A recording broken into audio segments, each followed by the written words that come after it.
So let's go back to your demonstration of primary sensory input, right? Just hitting the table. Sure. So I'll outline a neuroscience approach to that.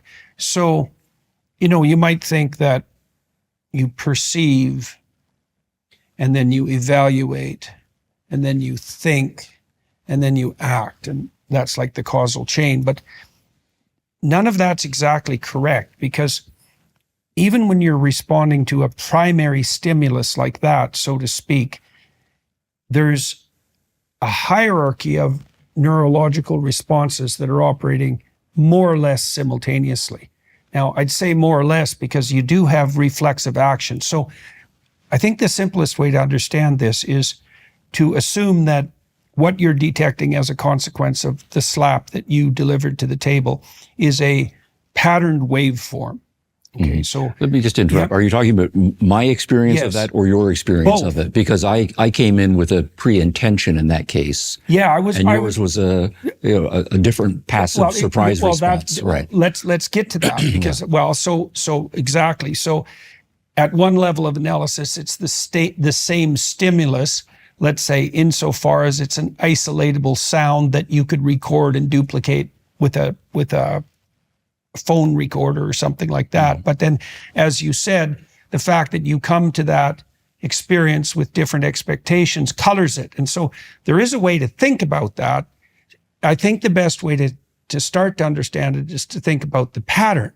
So there's a waveform pattern that propagates in the air, which is the delivery system, obviously, for the stimulus. And then there's an auditory pattern. Now, when your nervous system receives that pattern, it doesn't go to one place and then another place and then another place and then another place in a linear progression.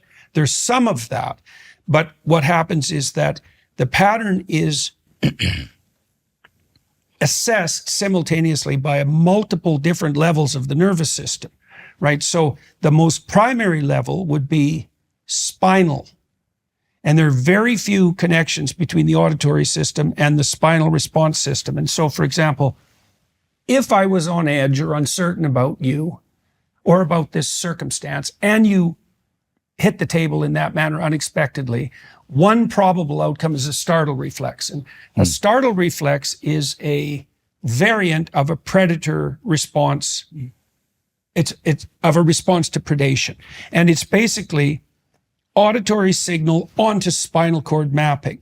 And the initial phase of the startle response is, you could say, it's pre-conscious and it's pre-emotional. And the reason it's pre is because the time it takes for the signal to propagate onto the spinal receptors is shorter than the time it takes for the signal to propagate even to the emotions. Yeah. And you need that. So, for example, if you're walking down a pathway and out of the periphery of your eye, you detect a snake, and you have really good snake detectors, especially in the periphery in the bottom part of your vision. It's different in the top part, by the way, because there are more snakes on the ground than there are in trees. If you take the time to move your eyes, the center of your eyes, so that you can see the snake, and then you evaluate the snake emotionally, by the time you've done that, the snake's already bitten you. It's too long a time. Whereas if you use these peripheral receptors that map right onto your spine, you can jump before the snake strikes, hopefully. Cats can do it, by the way, about 10 times as fast. Well, we're pretty good too, as it turns out. Yeah, but not as fast as cats, but fast enough to often escape from snakes. Nice. And so you get this first level response that's almost entirely reflexive. That's what the early behaviorists were discovering too when they were talking about stimulus response. Like, there are somewhat automatic response systems that are very primordial and basic that do almost a one-to-one mapping of sensory pattern onto behavioral output. Right. Very few neural interconnections. And the disadvantage to that is that it's a rather fixed response pattern, and the advantage is it's super fast. Okay, so now the same pattern propagates up. So imagine the pattern propagates down on your spine and you can react very quickly. Another part of it propagates into the auditory cortex or the visual cortex. And that's what you see with. And those are actually dissociable. So there are people who have a condition called blindsight. So if you ask these people if they can see, they tell you no. But they still respond. Well, if you hold up your hand, for example, they can guess with more than 90% accuracy which hand is up. And it seems to be because it's their visual cortex that's damaged and not their retina. Right. And a lot of the vision pathways into the brain are still intact, but not the one that mediates conscious vision, which is dependent on the visual cortex. Right. But they still have kinetic perception with their eyes. So one of the things I'm doing when I watch you is that I'm picking up where your body is located and I'm mapping that onto my body. And so if I'm seeing you with blind sight with your hand up like this, I'll have a sensation in my body that corresponds to your body position and I can read off that. So it's not exactly vision because I'm not seeing you, but it is a form of vision. And it's even more sophisticated than that. So if you take these people with blind sight and you show them faces that are angry or afraid, and you assess their galvanic skin response, which is a change in sweating, basically, that's associated with emotional arousal, they'll respond differentially to emotional faces, even though they don't know that. That's blind sight. That's part of blind sight. And so when you hear or see something, that pattern is being assessed at multiple levels of a very complex hierarchy. And it's not just bottom up, because that hierarchy also feeds backwards. So for example, by the time you're an adult, most of what you see is memory. You just use the sensory input as a hint to pull up the memory. That's also how you get habituated to things. You know, when you see something for the first time, it's got this glow of novelty, this numinous glow of novelty. And what happens is that and that's complex and difficult to process.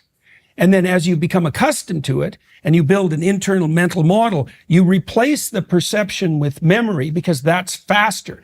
The problem is that the memory that you see is only the fractional meaning of the phenomena that's relevant to the encounters that you had. It shuts everything off and what would you say? It takes the magic out of the world.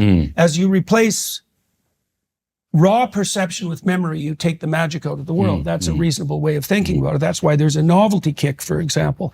And so the reason I'm bringing this up is because even that relatively straightforward demonstration that you made, that sound that seems self-evident, you said right off the bat that there was a level at which both of us experienced that quite differently. You experienced it differently because you knew you were going to do it.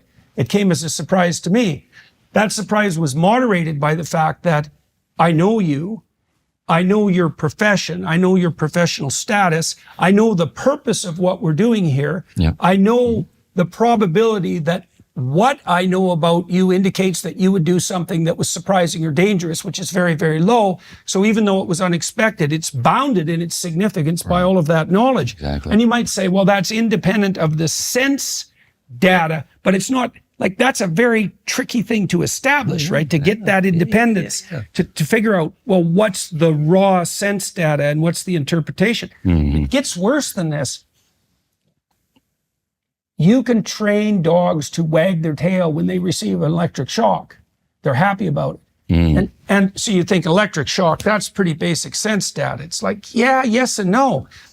If you reliably pair a shock, now it depends on the magnitude of the shock, obviously, so there are some boundaries around this, but you can train a dog to be excited about the receipt of an electrical shock if you reliably pair it with a food reward, because the a priori significance of the electric shock might be pain response, right? Indicative of the potential for physiological damage, because that's approximately what pain is. But if you associate it with the receipt of a reward, then it takes on a dopaminergic cast, which means that the shock becomes indicative of the receipt of a reward. And that's a positive emotion phenomena, and it can override the shock. It's also the case that if you take animals like rats that are pretty intelligent, you put them in a cage, they'll deliver electric shocks to themselves randomly just because they're bored. And so and horses will do that as well. Now, as I said, it's magnitude dependent. Humans too. Yes, well, of course, people do that. People do that par excellence.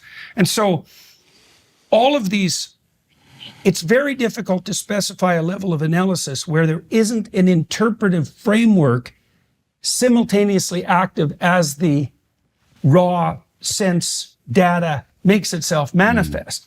Now, I mean, your demonstration was very, what would you say, it cut right to the chase, because a sound like that is, you might say, is not subject to an infinite number of interpretations, right? There's something there, but it's always nested. It seems to be that it's nested inside a hierarchy of interpretations, a very high level hierarchy of interpretations.